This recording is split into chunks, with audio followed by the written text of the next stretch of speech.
Hello, listeners. We're back with another episode of LFG with ANF, Amir and Friends. This is your host, Amir Moore, and your co-host, Keenan Fry, is here as well. Hey! As usual, with the boisterous entrance. And we've got a really special guest for all of you today. David Wachsman is here. And he is the singer, songwriter, and guitarist of SÖNUS. And SÖNUS is basically a band that does really like stoner-ish / like, you know, really imaginative metal, and they incorporate rock elements into it. And Dave will talk a lot more about that himself. And right now your co-host, Keenan Fry, is going to take it away talking to Dave. Let's get right into it. Hey, Keenan Fry with the LFG podcast. I'm here with Dave Wachsman. You sure it's not SÖNUS, Sonic? Hey, God damn it, we've been over this, Keenan. It's not Sonic the Hedgehog. First of all, it's Wachsman, and second of all, it's SÖNUS. all right. We got to get that out of the air because we've had some hiccups today, and it's good to let a little air out of the balloon. All right. So Dave, I've known you since, I think, 2014. We have a mutual friend, Christian Hutton. We call him the Slumlord. Scumbag, piece of shit, gutter punk. Yeah. What do you call him? Not the Slumlord Millionaire, folks. No, definitely not. He's the stoop kid. He sometimes calls himself stoop kid. So Christian's a good friend of mine. I've known him since probably 2010. And Christian lives out on the west side of San Jose. And we used to hang out at his place and go to his basement jams. And you were doing a lot of projects here and there, and I met you through one of those jams. Like I said, something like 2014. Now, me and Christian, we went to San Jose State, so a lot of the people I know from that area are, you know, San Jose State alumni. But you're a bit different. You went to SF State. Yep, I went to SF State. I was like, San Jose, why do I want like a 15-minute commute when I can have a 45 to an hour commute? So for I went 4 to years. for 4 years. So there you go. I chose San Francisco State. Fuck. So you did anthropology, which is basically being an archaeologist. Yeah, pretty much. So so before San Francisco State, I was at Foothill. Through Foothill, I did their kind of field school program. So I was working on Incan hill forts in Ecuador. I've been working all around the Bay Area on Native American remains and sites like that. Ireland, then transferred to, and I've been working on a 13th century Anglo-Norman castle for a number of years, and and that's afforded me the opportunity to travel around Europe and stuff like that. It's been a cool time.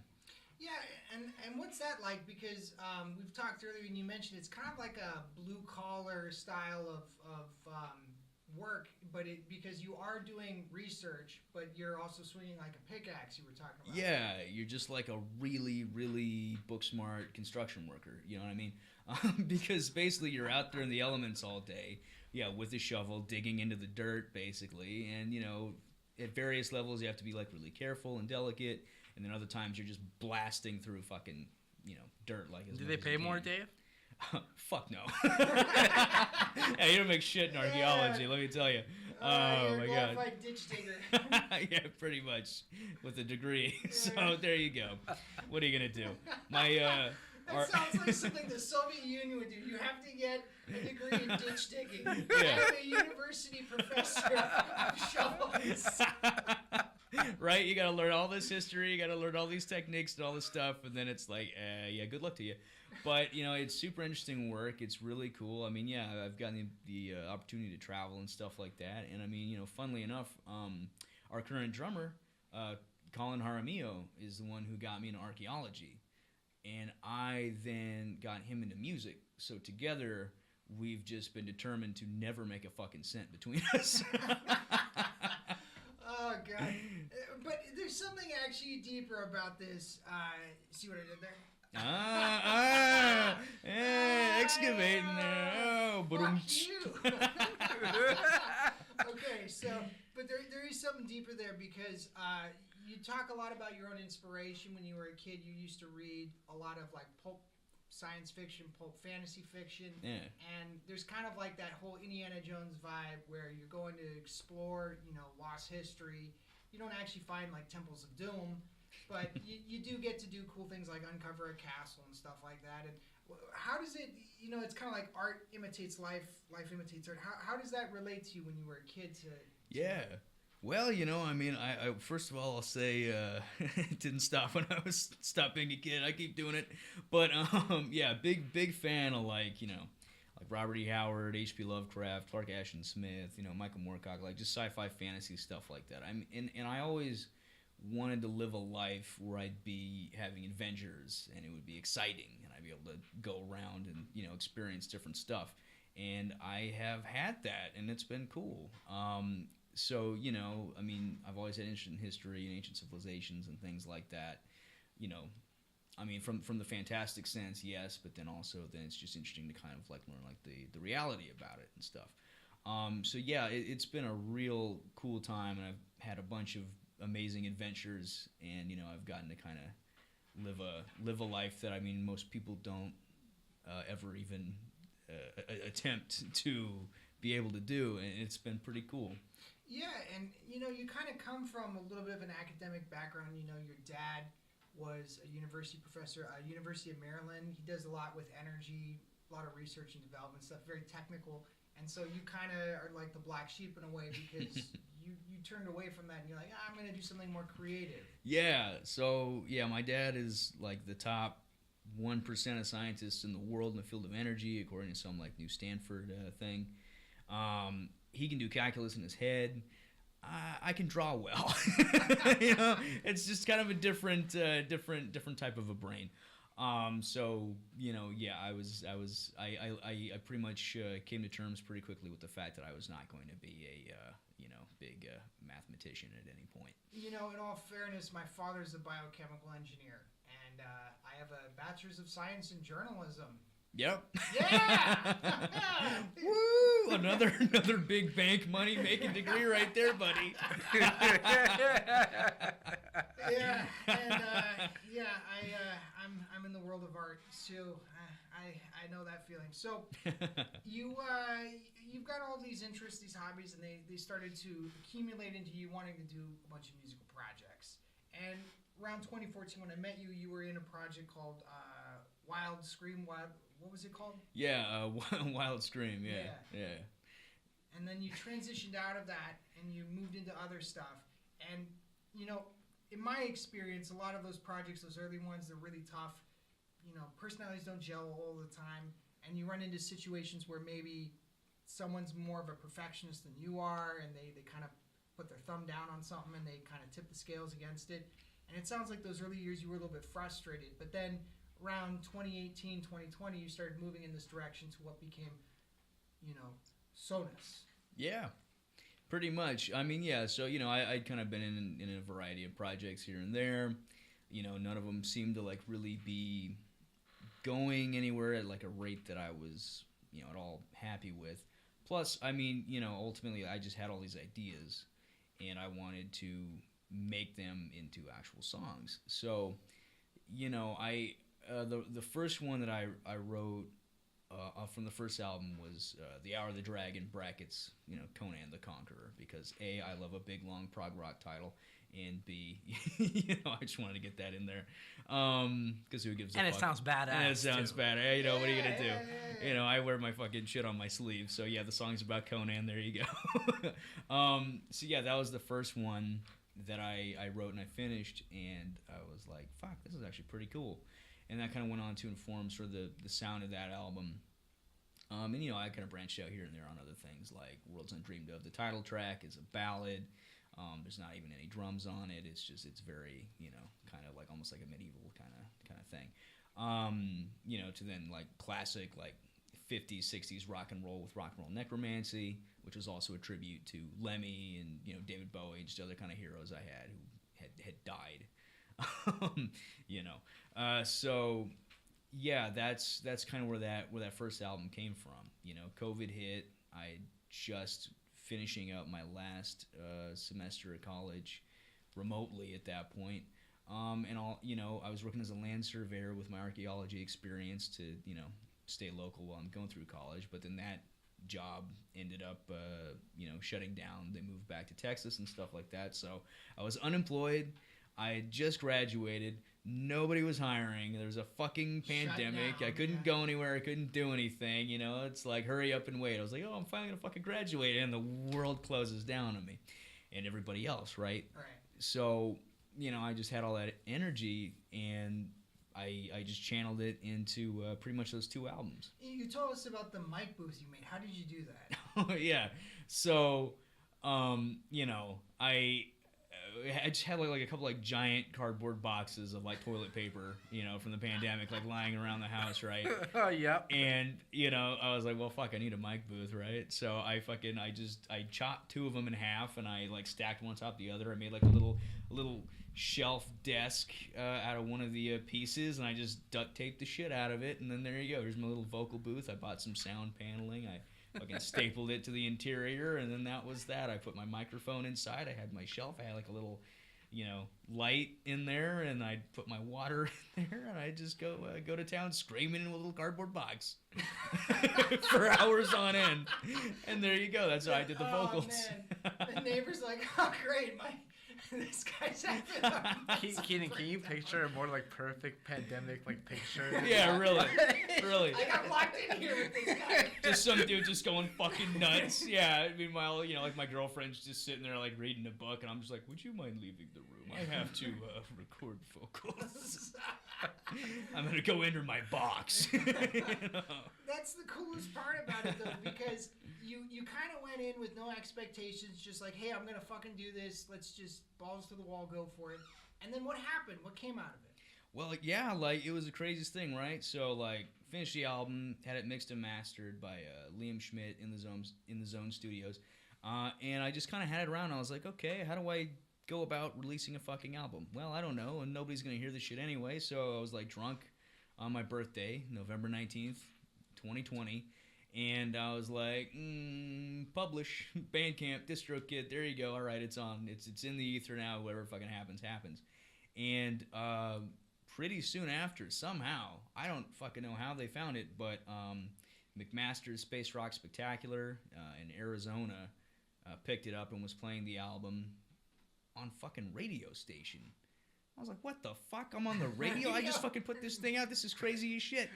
How was that hearing your own song on radio? It was fucking awesome. It was so cool. The guy's like, yeah, I'm going to play your thing tonight. I was like, what? You are? So, like, we were just sitting there, like, we put on, like, Alien Worlds on Netflix just to have some visual, and then I had it, like, tuned in on my phone and, like, onto my sound bar, and, me and my mom and my girlfriend were just sitting around, and it's like, oh, shit, that's my fucking song on the radio. Like, what the fuck? It was really cool. And then, let's see, then Conrad of Stoner Hive and the Doom Charts, he found it and wrote this just absolutely super flattering review. All right. Like it was totally mind blowing. Yeah. And that's got to be really fulfilling, because one of the things you look for as an artist is a little bit of validation, because you put so much into it and you're like, ah, fuck. Yeah. And then somebody comes along and says, hey, that's actually not trash, and Yeah. It's pretty big. It puts some wind in yourselves, especially after all that time where, you were struggling to get your artistic voice heard and what it is you were making previously. Now it's like, hey, you've actually got something here. And then after that, you were like, okay, well, I've got my release. I've got, Worlds Undreamt Of. But now you wanted to put out a new project, which was basically Usurper of the Universe. Yeah. And you had to put together like a band and like a whole project for that. So the band actually came later, right? So Usurper, I pretty much started recording and writing that one like immediately after Worlds Undreamed Of came out. Like I already had some ideas that were, like fragments of ideas that were kind of like in some sort of state. And so yeah, I just kind of kept at it, and I just kind of kept writing those songs. And then I got 2 other older songs from one of my former projects that I was working on. With Tyler Hovestad. There are songs that I wrote with him in mind, but we just kind of differentiated creatively. But I was able to get him and my friend Eddie Salazar, who was in Wild Scream, drums there, to play drums on the album and helped me out with Usurper of the Universe, and that that was great because it went from there's no contest between sampled programmed drums to like a real fucking drummer. So I had that on the second album, in addition to everything that I learned like production wise from doing the first. And so yeah, that one came together really quickly. I got Simon Jameson of Black Arts Audio to do the mixing and mastering. He did a great job. I was really involved with the process, kind of making it sound like I wanted. And I'm super happy with the result. And that album was just named number 80 in the 100 best albums of 2022 by the Doom charts, which is that's what I'm talking about. Fucking mind-blowing. Like, are you kidding me? Holy shit. Hey, yeah. Dave, we're going to come back to some more about that in just a minute after our break. Sounds good. All right, guys, we're on break right now, and we will be back shortly. Make sure to stay tuned.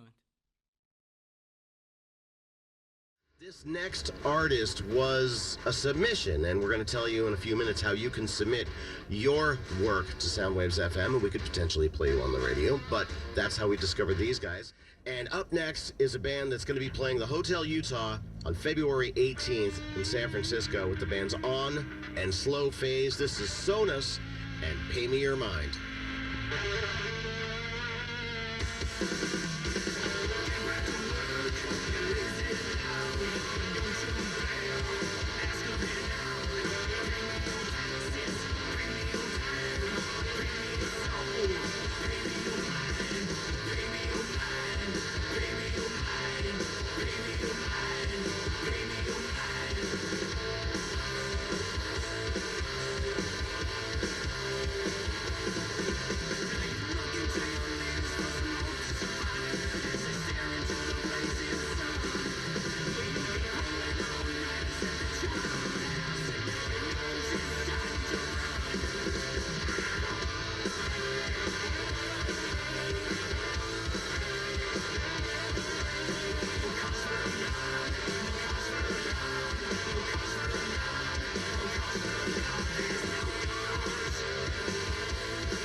Soundwaves FM.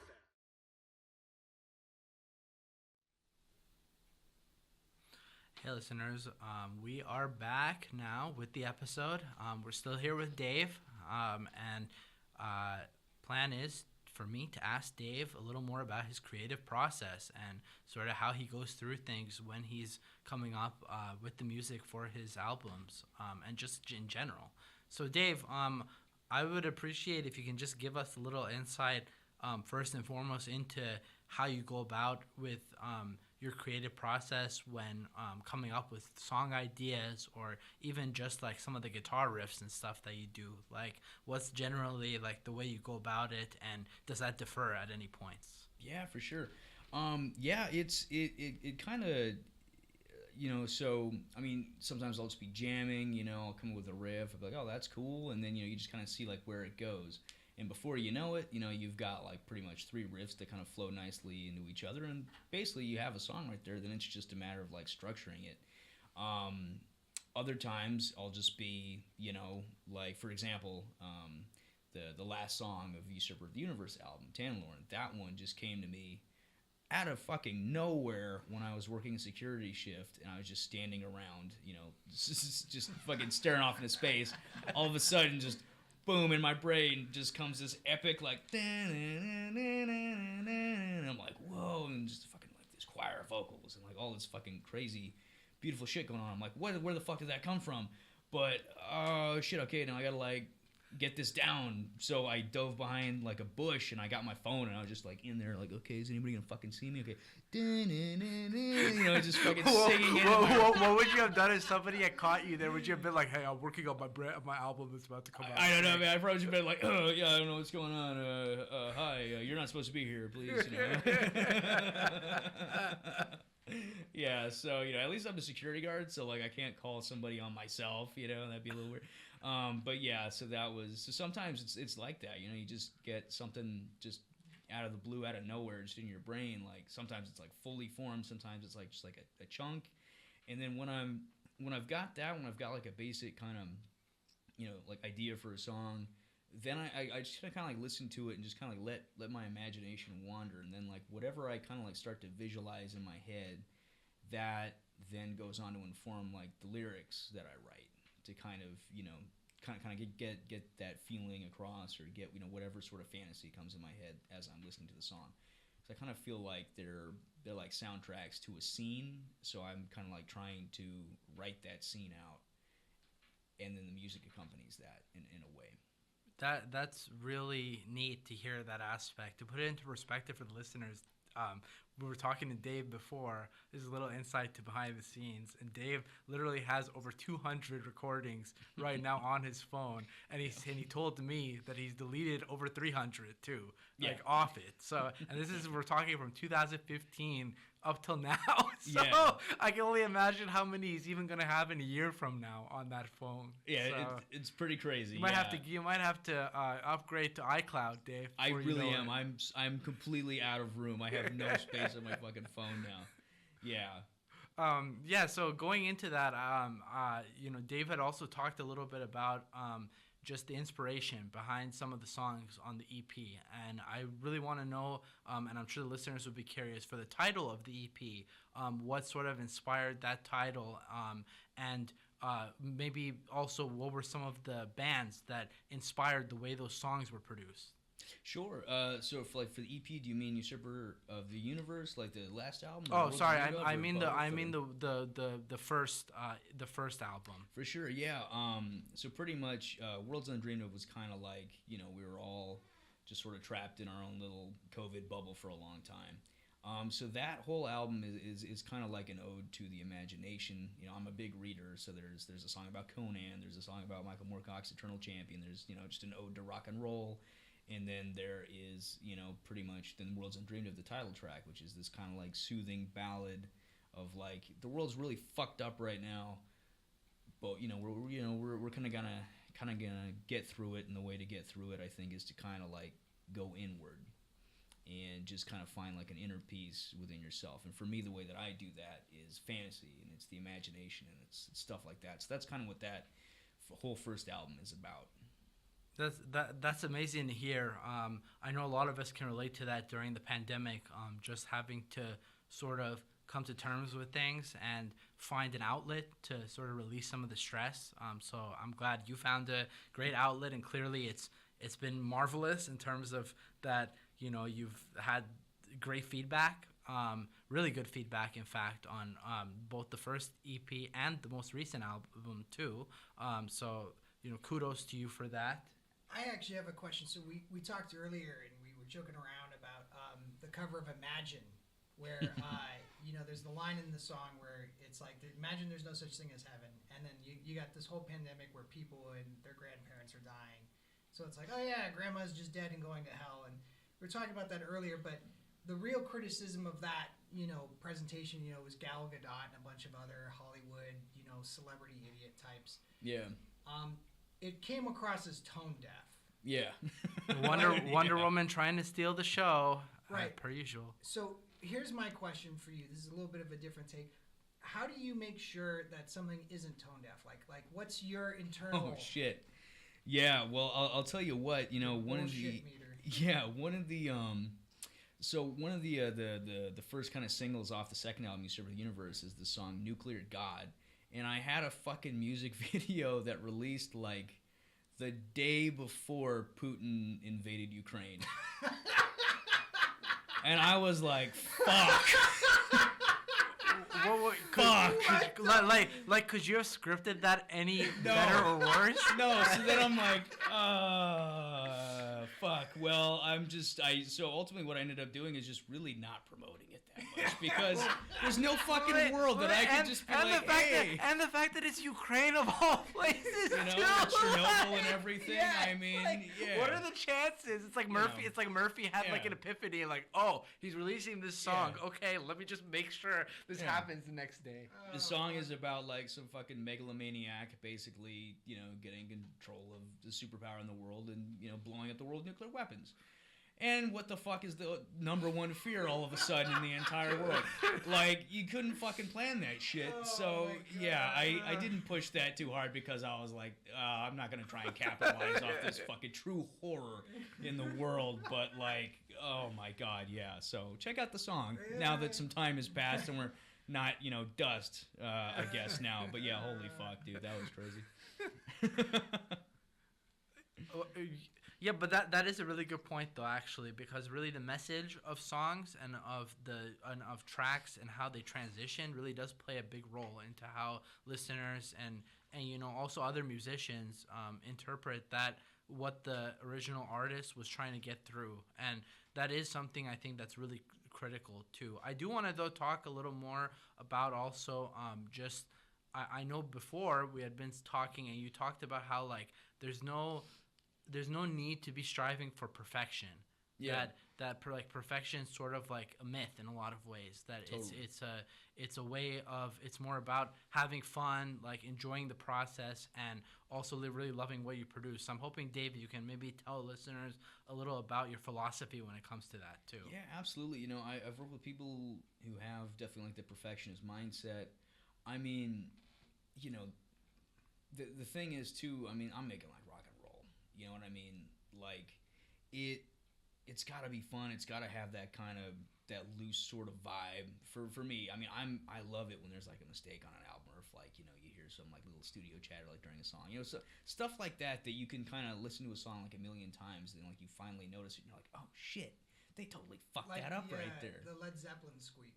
Yeah, exactly. There's like little like studio tracks or talking or something like that. I mean, and just little imperfections and stuff like that where it doesn't feel so robotic, it feels more human, it feels more natural. Now, obviously, I'm recording to a fucking click track because I'm just one guy playing everything in my fucking room, right? But I still tried to kind of keep a little bit of that going by just like playing a track all the way through and not editing like super, Yeah, not neurotically, I get it. Yeah, you know what I mean? Because, you definitely can certainly fall into that trap where you're like, oh, but it's not perfect, but it could be this, that, and the other thing.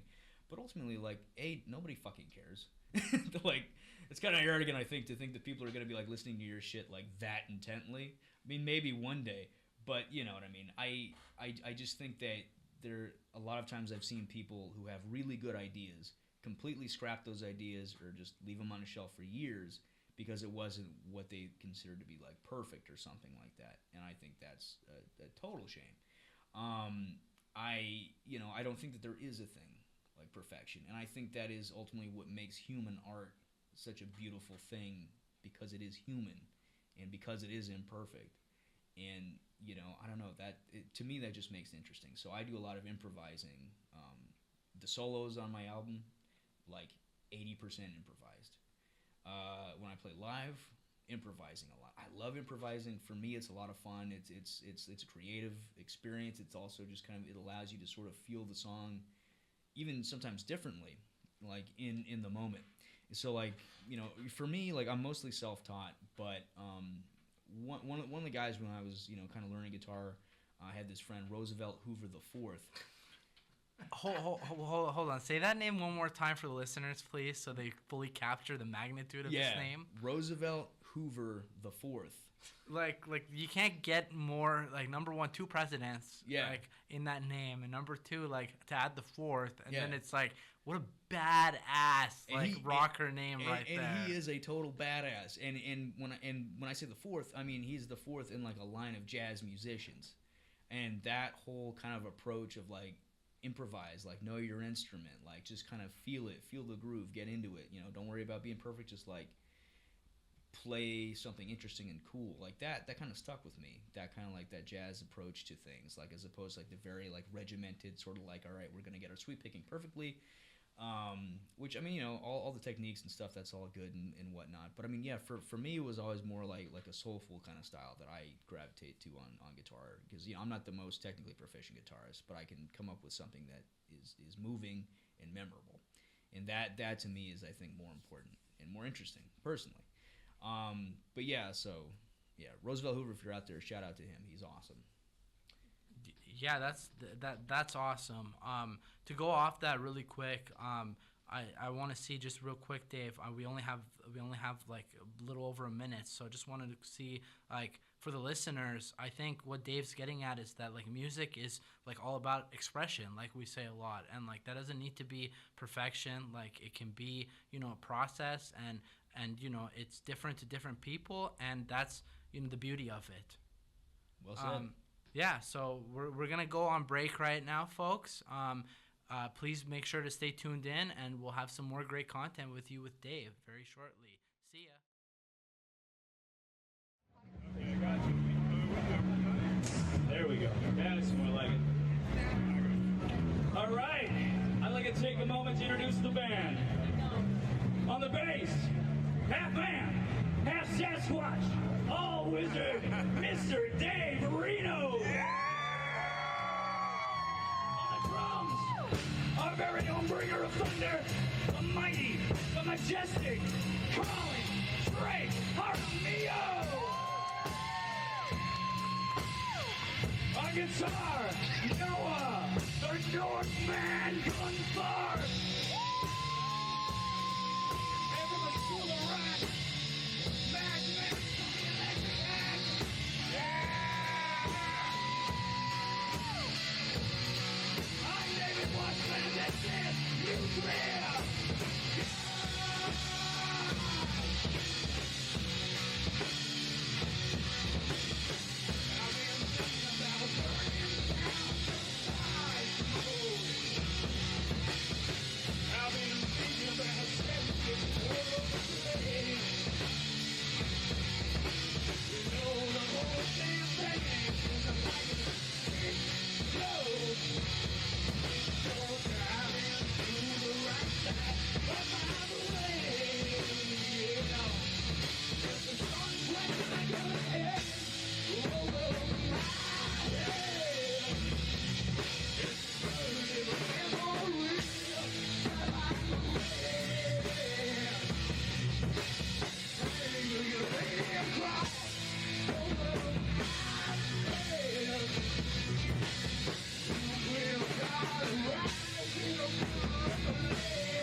We're back. We're still here with Dave.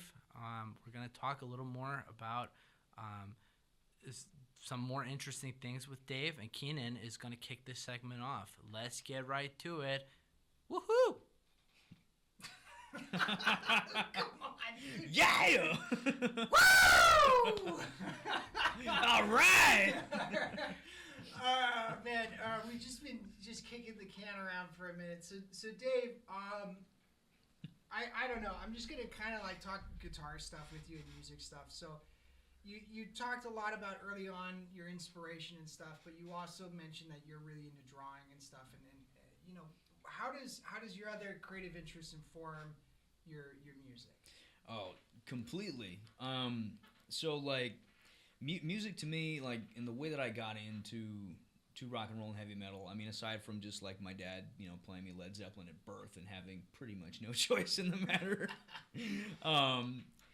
it was definitely like the visuals. You know, I've always been, I mean, like from everything that I read, everything I'm into, it's always been like really just like evocative imagery, either in the words or, you know, the soundscape sort of. I mean, you know, you listen to like No Quarter and, you know, you have this incredible Viking epic saga that you can then just imagine in your mind, you know. So that was always something that intrigued me and really attracted me to rock music in particular, because I mean, you know, you're not fucking hearing stuff like that in top of the charts, right? It's dance music, it's for dancing.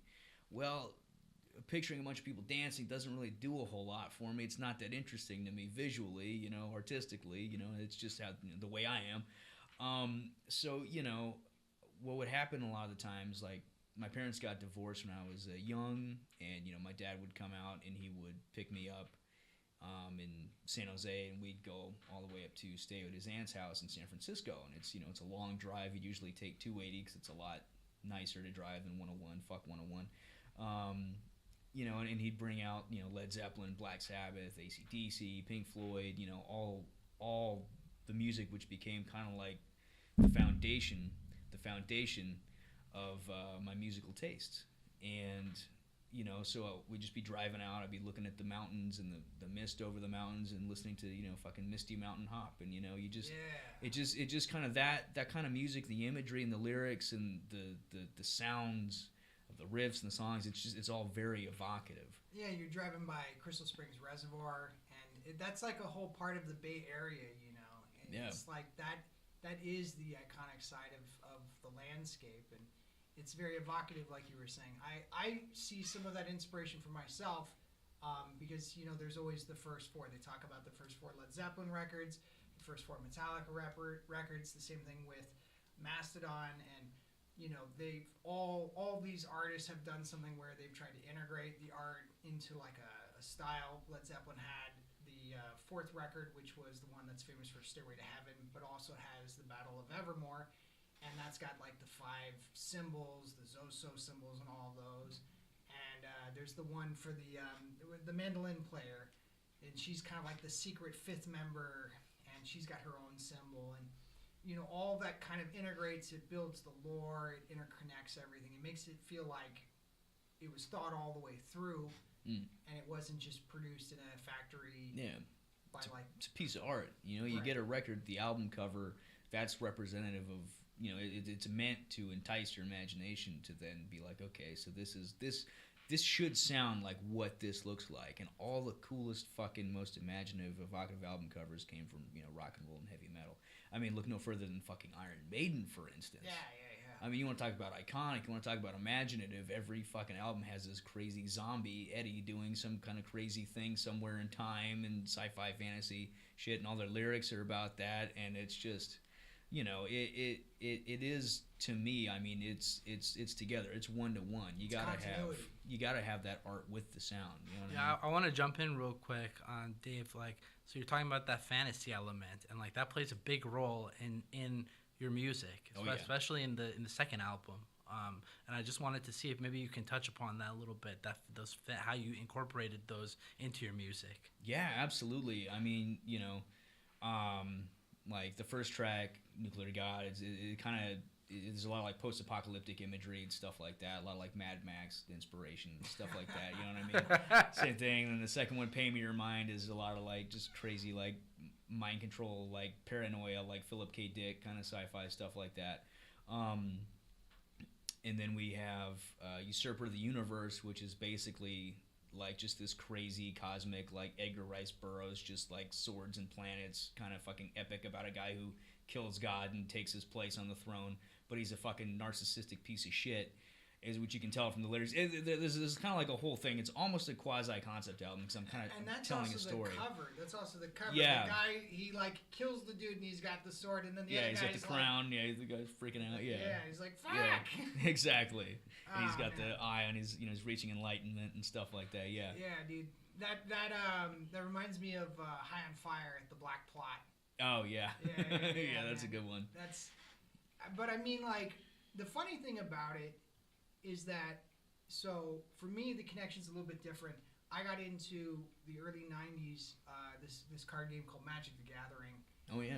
Everyone's heard of it, but the big thing for me was, you know, I can name off the artists like a machine gun, you know, Mark Sugg, Brahm, Mark Tydon, Rebecca Garay, so on and so forth. But the art style of it was the continuity, all the story pieces tied together, and I think that's the thing that people are looking for, is storytelling. They don't just want, you know, MCU nonsense storytelling where it's.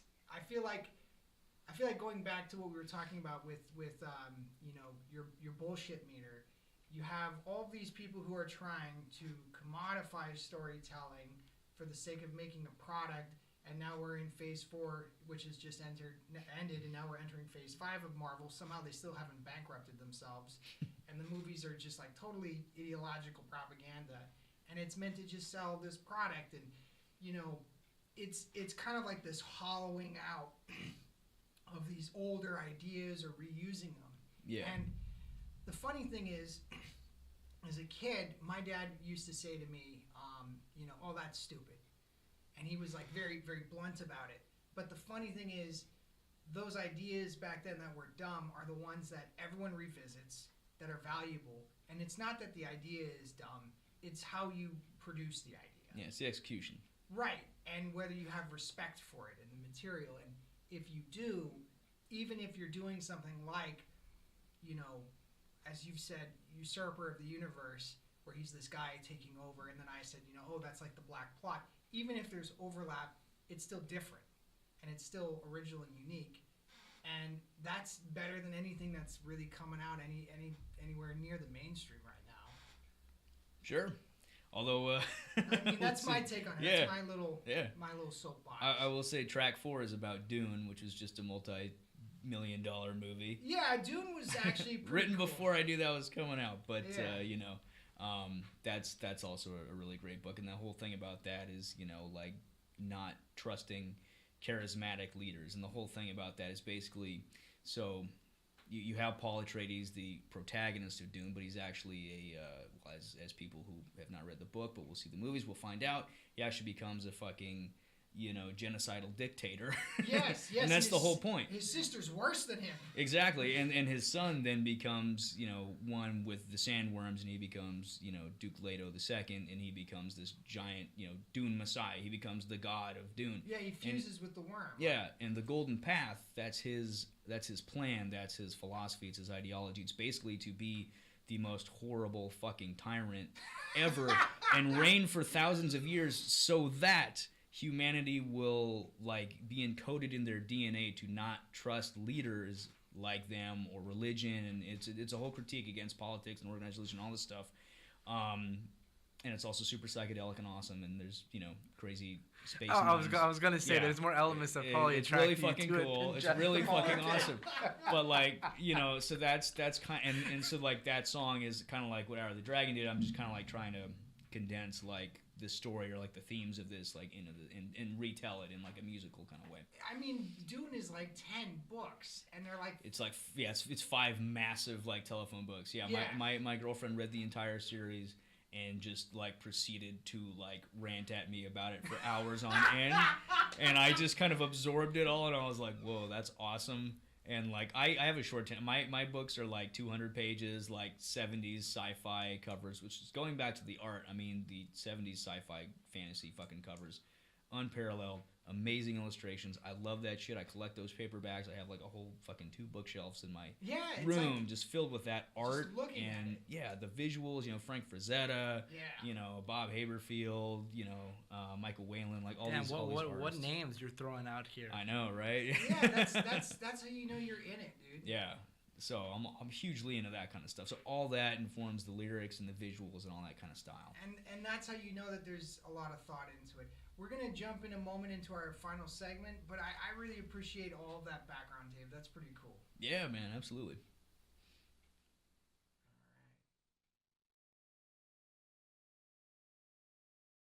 Hey, and we're back for the final segment.